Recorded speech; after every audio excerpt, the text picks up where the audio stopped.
بسم اللہ الرحمن الرحیم نحمد و نصلی علی رسول کریم۔ کھڑے ہو کر کھانے کی ممانعت۔ حضرت انس بن مالک رضی اللہ عنہ فرماتے ہیں کہ نبی کریم صلی اللہ علیہ وسلم نے منع فرمایا کہ کھانا کھڑے ہو کر کھایا جائے، اس سے منع فرمایا۔ افسوس کہ آج کل غیروں کے قلب سے کھڑے ہو کر قبیح اور مذموم فعل کا رواج ہوتا جا رہا ہے۔ خصوصاً شادی بیاہ اور تقریبات کے موقع پر کھڑے ہو کر خودنوش کا طریقہ رائج ہو گیا ہے۔ اس پر مزید قباحت در قباحت سے چل کر اللہ کی پناہ، یہ جانوروں کا طریقہ ہے نہ کہ انسان، وہ بھی اہل ایمان۔ یہی وجہ ہے کہ جانوروں کے افعال سے جانوروں کے اخلاق پیدا ہو رہے ہیں۔ ایسی دعوتوں میں شرکت خلاف سنت اور مکروہ ہے۔ اختیار نہ ہو تو واپس چلا آئے، یہ محمود ہے اور مقام غیرت ہے۔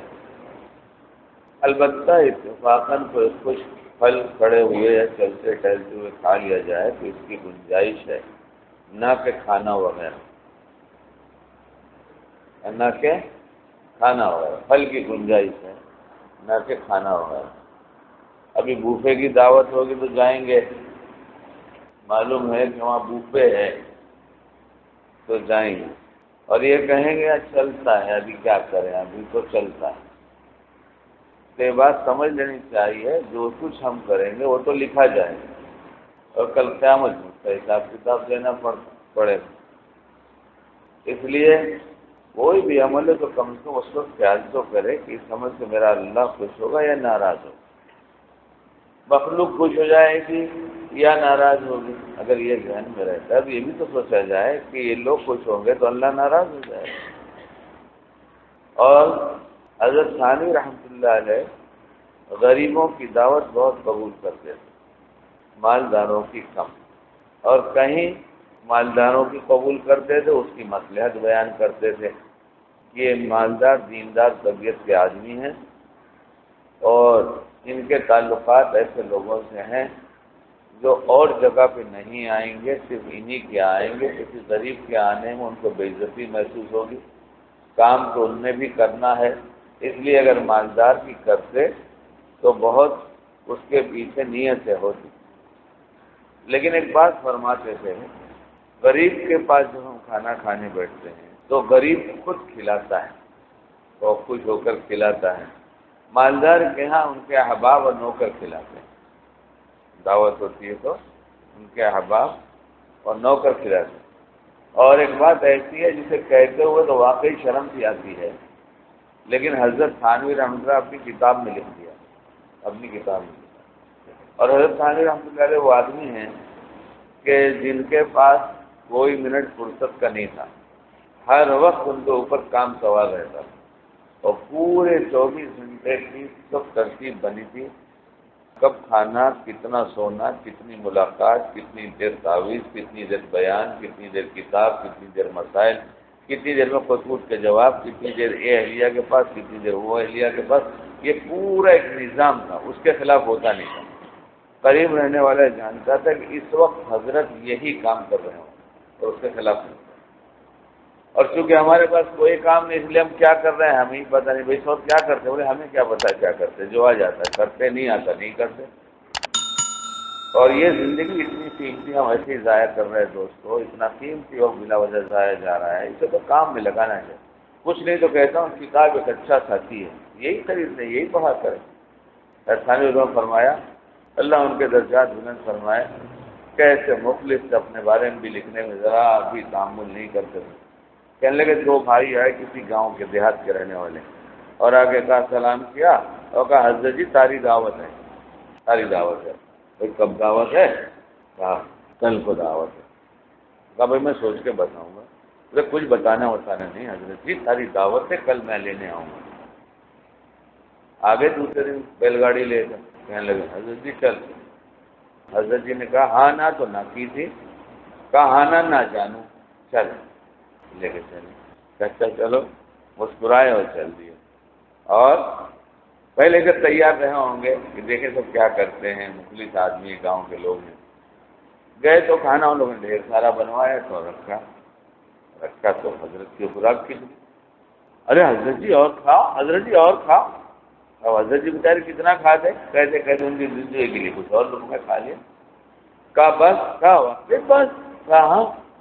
حضرت جی تو ٹھاٹا تیرے ٹھاٹ ٹھاٹے، یعنی تو ٹھاٹا تیرے ٹاٹ ٹھاٹے سب ایک اچھی شان ہے تیری، مگر کھانے میں تو گانڈو ہی نکلا۔ حضرت نے اپنی کتاب میں اس بات کو لکھا کہ اتنا اخلاص بھرا جملہ تھا کہ یہ مجھے ذرا بھی گرا نہ گزرا، بلکہ میں نے کہا اس معاملے میں تو میری حقیقت ہی کو کھولا ہے۔ یعنی دیکھو تو صحیح، یہ لکھنے والے کتنے مخلص اور کھلانے والے کتنے مخلص۔ اور اب کون مخلص ہے، کیا مخلص ہے؟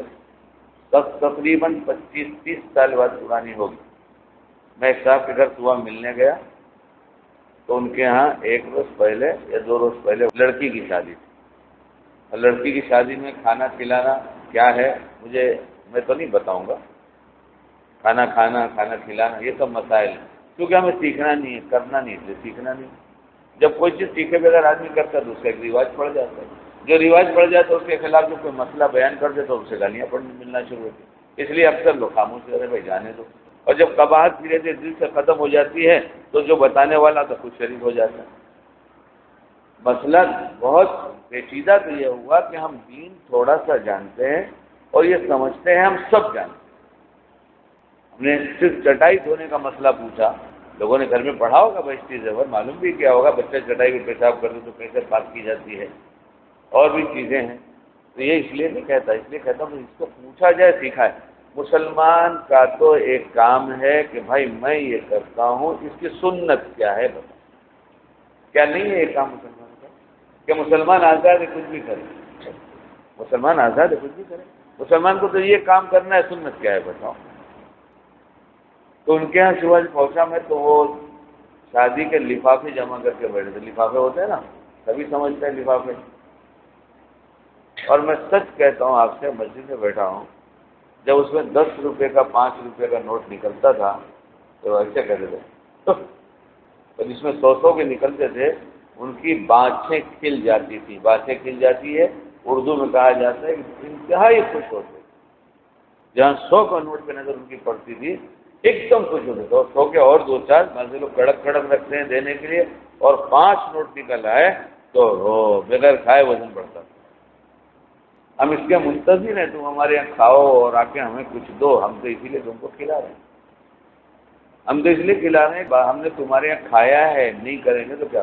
کل ایک غریب آدمی جس کو اللہ نے مال دیا، کیا کیا وہ تو مجھے پتہ نہیں، لیکن میرے پاس ایسی حالت میں آیا 4-5 سال پہلے اور اپنے مفلسی کا رونا رویا۔ میں نے کہا بھائی نماز جماعت کے ساتھ پڑھا کرو، اس کا کوئی وظیفہ نہیں ہے، نماز جماعت کے ساتھ پڑھو، بس یہ وظیفہ۔ خیر کچھ اعمال شروع ہوئے، ان کا ایک لڑکا کچھ نیکی کی طرف چلا، بھلائی کی طرف چلا، وہ یہاں سے ہم سے پوچھتا، جا کر گھر بتاتا۔ اب اس وقت پھر وہ مالدار ہو گئے، بہت بڑے مالدار نہیں ہوئے، اب کھڑے ہو رہے ہیں، مطلب وہ مال آنا شروع ہوا۔ تو کل ان کا بیٹا آیا تھا، کہنے لگا کہ ابا نے کہا ہے لڑکی کی شادی میں کم از کم 2 لاکھ روپے خرچہ کرو، مطلب پھر تباہ ہو جائیں گے۔ ایک دفعہ نعمت دے کر توبہ اللہ ہوئی تھی تو اللہ نے دے دیا، اب چھینے میں تو دیں گے بھی نہیں۔ ہماری روزیوں کی بے برکتی، ہمارے دینی اعمال کی طرف طبیعت کرنا چلنا، یہ بہت بڑے بڑے حرام کی وجہ سے ہوتا ہے جسے ہم سمجھتے نہیں۔ اور صرف ایک بات سوچ لیا جائے، خدا کے مقابلے میں مخلوق کی خوشنودی، کہیں یہ مومن چاہے کیا؟ یہ مخلوق کیا کرے گی کسی کا؟ اور جب ہم سنتوں سے اپنی زندگی کو آراستہ کریں گے تو دھیرے دھیرے اب پوچھ کے کرنا شروع کیا، اس کی سنت کیا، اس کی سنت۔ اب یہ معلوم ہو گیا کھڑے ہو کے نہیں کھائیں گے، تو کہیں بوفے ہوگا تو کھائیں گے بھائی، بوفے میں سے بھوکے آ جائیے نا، کیا حالت کی بات ہے، آپ کے گھر اللہ نے دیا وہاں کھا لیجیے، بوفے چھوڑ دیجیے، بھوکے آ جائیے، اللہ کو پسند ہے، گھر آپ کو اللہ نے دیا، اپنے گھر آ کے کھا لیجیے۔ کریں گے انشاءاللہ، یہ مخلوق کو خوش کریں گے نہیں نا، اللہ کو خوش کیجیے۔